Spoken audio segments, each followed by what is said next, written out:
All right, what's going on, people? It's your boy Paulie the Bull. Big John Silver. All right, we just here to talk about the year in review of 2017. First off, we want to talk about top 5 albums of the year. So, John, go ahead. See your list first. What you got? In no particular order, or you got a? I had them in order, but you know. All right, well, you want to put them in order. It's all right. All right, mine's in no particular order. So, top 5. I'm going with Kendrick Lamar. Damn. I think the album's phenomenal. Amazing job. Just as good backwards. Second, I got Jay-Z 444. That thing's amazing. Creeped up into my list. Number 3, THoT Prince. No Dope on Sundays. which you tried to tell me wasn't worthy. Well, What? I didn't tell you it was worthy. So what happened was, You said it wasn't worthy top 5. You said it wasn't worthy top 5. My thing is, I don't like to put an album in my top 5 for the year if it just came out the end of the year. It came out this Because year. you don't have time to listen to it. Came out this year. If it's worthy, it's worthy. But that album definitely grown on me. All right. Then my 4th is Joey Badass, American Badass, All American Badass. That album, I slept on that album. I didn't expect that album as good as it was. So that album definitely my other one. And then my last one, rounding out the top 5, I got Vic Mensa, the autobiography of Vic Mensa.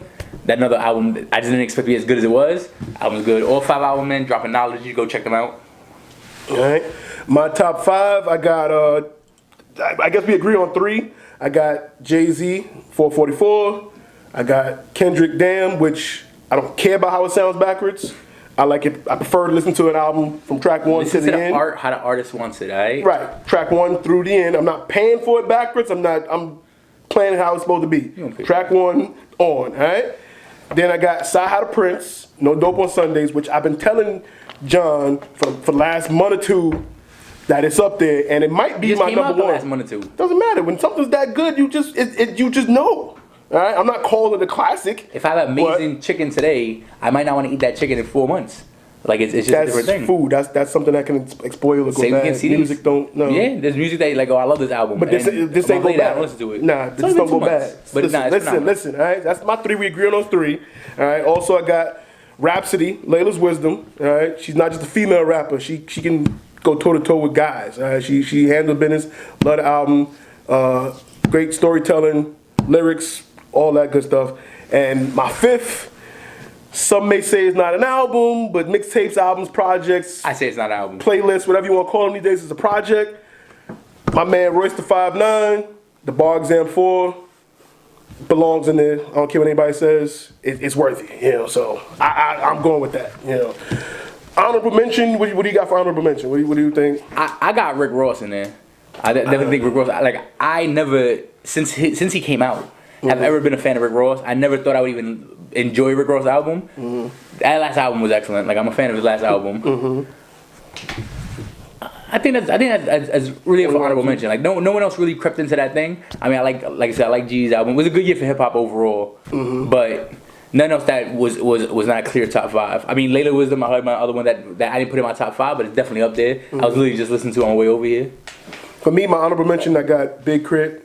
It's a double CD. Oh, Big Crit. It's a lot of music on it, but I like the story, how he separates it. Such a good year. One track is his rap persona. The other CD is his personal, more deeper story. So disc 2 to me is the better one. I'm more of the introspective, personal music, and that one, The Price of Fame. That song stands out to me, but unfortunately, it didn't make my top 5. But since you said it was a good year this year, can we talk about the bad a little bit of the music? I mean, I think we disagree on the bad, but yeah. I mean, what do we disagree on? Well, so me and you both disagree on Revival. Yeah. I think it's a bad Eminem album, but compared to hip hop in general, it's not a bad album. There's a big difference between the two.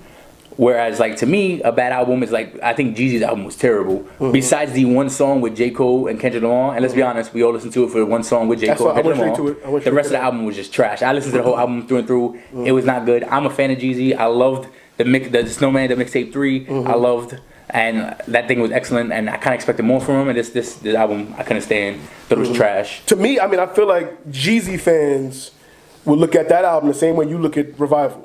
I think Jeezy fans are going to stand by it. It's that same. Well, yeah, I mean, fans in general. Out. If you're truly a fan, like a lot of times you're blinded, so you can't even tell. Overall, if you're that deep of it. But I think this Jeezy album is not like what the Jeezy fans are fans of, because they're fans of his Snowman mixtapes, and that's what they expect. That's what the mixtapes and albums are different. I think the mixtape, people know the mixtapes, but I think his albums have been just like this. I think his this one he might be rapping more than That'd be he did disrespectful before. to Thug Motivation 101. Like that'd be those albums was. But they had it was a very drawn out, slower. It was just bad. I expected the song with him and Rick Ross to bang. It was whack. It's catchy. It's radio friendly. It's radio friendly. I knew it'd be radio friendly. But I thought it would bang, and I was like whack. And Revival is just trash. So Revival was trash. I definitely think it was one of M's worst albums. Me personally, I do like 19 songs. I mean, out of 19 songs, I like 12 and a half. To me, it's not a bad album. If I don't like more than half, I've tried to give a lot of artists credit. I listen to Migos Culture. A lot of people gave it, top album. Album was terrible. I listened to Lil Yachty. I gave him a chance. That Teenage Emotion thing, terrible. Well, you like Yachty because he rapped with Macklemore, so you kind of... No, that's for the hate. Macklemore, actually, shout out to Macklemore. His album was pretty good this year. But yeah, Lil Yachty's album's trash. I try to listen to Lil Uzi Vert. I don't get what some of the new generation gets. Like it sounds like garbage. I can't pronounce this kid's name. Tentacion. Yeah. I did like his album. I felt it was a little short, but it was a really good album. Yeah. It was a little depressing. Like I do feel like if it was a longer album, I probably would have been in the bathroom with a razor blade. So I guess it's good that it was a short album, but it was overall a good album. It had good content. Like he had deeper emotion behind it. It was actually very poetic. I was impressed because looking at him and looking at the performance that what you see from World Star Hip Hop and YouTube, I thought it probably was like another combo album. The kid had something to say. It was actually a really really good album. David Banner, The God Box. That was a pretty good one too. Very positive. I thought we were trashing albums right now. I mean, I'm just saying. I just thought about that. My bad. Because you just said you like XXXTentacion. Yeah, true. So we just throwing out the honorable mentions out there right now. We're throwing all the honorable mentions out there. As far as the albums go, David Banner. I ain't listen to that one. Yeah, it's good. It's decent. It's very hip hop, but it's also on some Black Lives Matter. Wait, while I'm on the subject of trash, real quick. Whew. Okay. We gotta get this out there. Okay, go ahead. Big Sean, Metro Boomin. That album is terrible. Even I didn't like I Decided either. That is terrible. I think it was a bad year. I wasn't a big fan of I Decided in general. Yeah, that was the shit I Decided? Yeah. Oh. So we're gonna come back. We're gonna talk about the L's of the year later, but yeah, that but yeah, Big Sean kind of Big Sean, Metro Boomin. Anyone who listens to that album, like he just has terrible punchlines in that album. The songs don't work out well. He's not the Big Sean that we're used to in this album. I know it's supposed to be a project, but God, like it's just horrible. It's just terrible. It is like there's maybe 2 or 3 songs that I really like. When I first heard it because of the beats, I was like, "Yo, this album's great." Right. But the more I broke it down, listened to it, like he's not really saying anything. I didn't even listen to it yet. I didn't even listen to it. It was disappointment. I heard about it and I was like, "You know what? This might be good." Terrible. That's probably my biggest disappointment album from this year. Is Big Sean because I expected more out of it. I mean, I was disappointed about I Decided because Sean coming off the Detroit versus Everybody verse, which was a hard verse, he rolled out this album with no interviews, which everybody thinks is a Kendrick diss or shots or whatever. He don't want that smoke. He didn't really go in, but it was a hard, rollout song. Then Bounce Back and a couple of the other songs got the moves, radio friendly, catchy singles, and then the album came out and I was like, wasn't feeling it. So I didn't even listen to the Metro Boomin project. I'm not a fan of the team ups. When the artists and producers or whatever just team up, and if they're just sending the tracks in, if they're collabing, working together for some time, like Prime, phenomenal. I'm with that. But that's not this year. But if you're in your prime, you need to go get Prime. But Prime if it's just they just said let's make an album. I got some beats, or if it feels like throwaway songs. It feels like songs they were working on for the album. Like he had beats left, and he was like, "Oh, I got some songs. Big Sean, do a thing. And the same way when Drake did it with Future. With Future, it felt like they had a bunch of songs they worked on for the albums, and they just didn't. They left them off, and they said, "Hey, they'll sell if we just put our name on it and put it out there." Freddie vs. Jace off Friday on Elm Street. How did I miss that? Friday on Elm Street came out, and you can tell they worked together on it. I was a little upset with the album when it finally came out. We waited for some time for it, and it came out, and I was just like...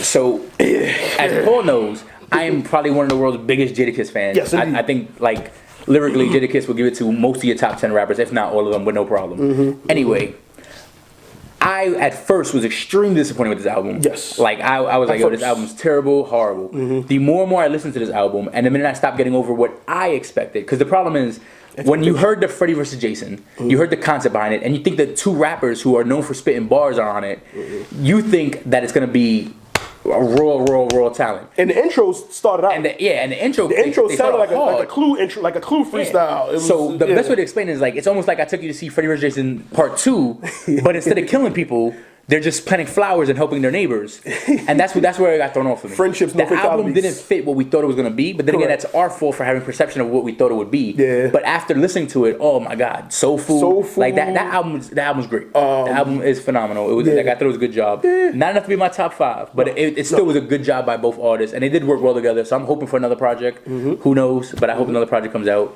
Right. Anything with Jada, I'm really gonna listen to. Like, Yeah, I mean the Locks supposed to be got some stuff in the work, so I'm looking forward to that. I was kind of mad with Fab T's. He for Christmas he posted the covers for all his soul tapes and everything because he always dropped something around Christmas. He was just posting album covers, and I was like, "Are we gonna get something?" Yeah, I was hoping for a soul tape. He didn't give it. He still owes Summertown Shootout 3.